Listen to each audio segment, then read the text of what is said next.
आपको मोक्षदा एकादशी की कथा का श्रवण कराते हैं। एक समय की बात है जब भगवान श्री कृष्ण से युधिष्ठिर महाराज ने पूछा, हे मधुसूदन, मार्गशीर्ष मास के शुक्ल पक्ष में कौन सी एकादशी आती है और इसका क्या महत्व है। यह सुन भगवान श्री कृष्ण बोले, हे राजन, मार्गशीर्ष मास के शुक्ल पक्ष में आने वाली परम कल्याणकारी एकादशी को मोक्षदा एकादशी कहते हैं। इस दिन भगवान दामोदर के विग्रह की तुलसी पत्र से पूजा की जानी चाहिए। अब मैं आपको पुराणों में वर्णित मोक्षदा एकादशी की कथा सुनाता हूँ, जिसका श्रवण मात्र करने से व्यक्ति को अश्वमेघ यज्ञ का फल प्राप्त होता है और इस पुण्य फल से किसी भी व्यक्ति के माता पिता या अन्य कोई भी पितृ यदि नरक में है तो उसकी भी मुक्ति हो जाती है।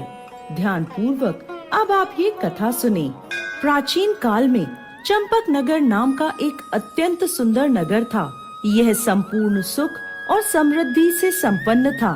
यहाँ वैखानस नाम का राजा राज्य करता था। उसके राज्य में चारों वेदों के ज्ञाता ब्राह्मण रहते थे। यह राजा अपनी प्रजा का पुत्रवत पालन करता था। एक बार रात्रि में राजा ने एक स्वप्न देखा कि उसके पिता नरक में हैं। उसे बड़ा आश्चर्य हुआ।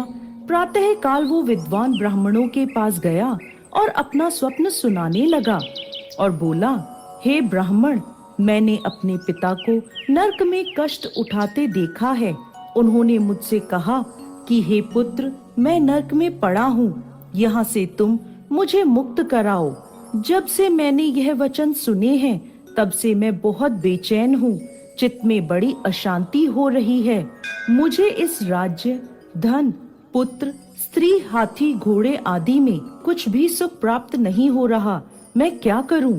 हे ब्राह्मण देवताओं, इस दुख के कारण मेरा सारा शरीर जल रहा है। अब आप कृपा करके कोई तप, दान, व्रत आदि ऐसा उपाय बताइए जिससे मेरे पिता को मुक्ति मिल जाए। ऐसे पुत्र का जीवन व्यर्थ है जो अपने माता पिता का उद्धार ना करा सके। एक उत्तम पुत्र जो अपने माता पिता तथा पूर्वजों का उद्धार कराता है वो 1000 मूर्ख पुत्रों से अच्छा है। जैसे एक चंद्रमा सारे जगत में प्रकाश कर देता है परंतु हजारों तारे नहीं कर सकते। राजा की यह बात सुनकर ब्राह्मण बोले, हे राजन, यहाँ पास ही भूत, भविष्य और वर्तमान के ज्ञाता पर्वत ऋषि का आश्रम है। आपकी समस्या का हल वो जरूर करेंगे। यह सुनकर राजा मुनि के आश्रम पर गया। उस आश्रम में अनेक शांत चित्त योगी और मुनि तपस्या कर रहे थे। उसी जगह पर्वत मुनि बैठे थे। राजा ने मुनि को प्रणाम किया। मुनि ने राजा से कुशल क्षेम के समाचार लिए। आगे राजा ने कहा, महाराज, आपकी कृपा से मेरे राज्य में सब कुशल मंगल है, लेकिन अकस्मात मेरा चित्त अत्यंत अशांत होने लगा है। ऐसा सुनकर पर्वत मुनि ने आंखें बंद की और भूत विचरने लगे। फिर वह बोले, हे राजन, मैंने योग के बल से तुम्हारे पिता के कुकर्मों को जान लिया है। उन्होंने अपने पूर्व जन्म में काम आतुर होकर अपनी पत्नी को ऋतुदान नहीं दिया। उसी पाप कर्म के कारण तुम्हारे पिता नरक में पड़े हैं। तब राजा ने कहा, ऋषिवर, इसका कोई उपाय बताइए।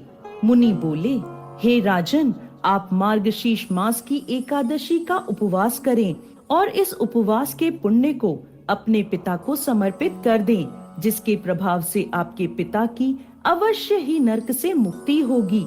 मुनि के यह वचन सुनकर राजा महल में आया और मुनि के कहे अनुसार कुटुंब सहित मोक्षदा एकादशी का व्रत किया।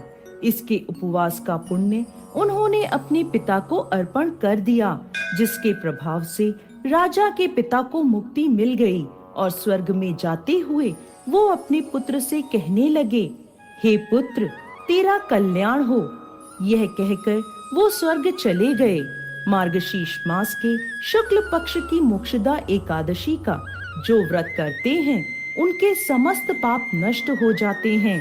इस कथा को पढ़ने या सुनने से वाजपेयी यज्ञ का फल मिलता है। यह व्रत चिंतामणि के समान सब कामनाएं पूर्ण करने वाला तथा मोक्ष देने वाला है। जय Shri Hari Vishnu. Angel One app is built for traders.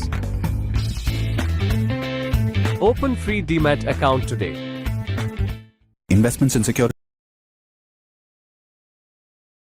प्रिय दर्शकों, माता लक्ष्मी कहती है,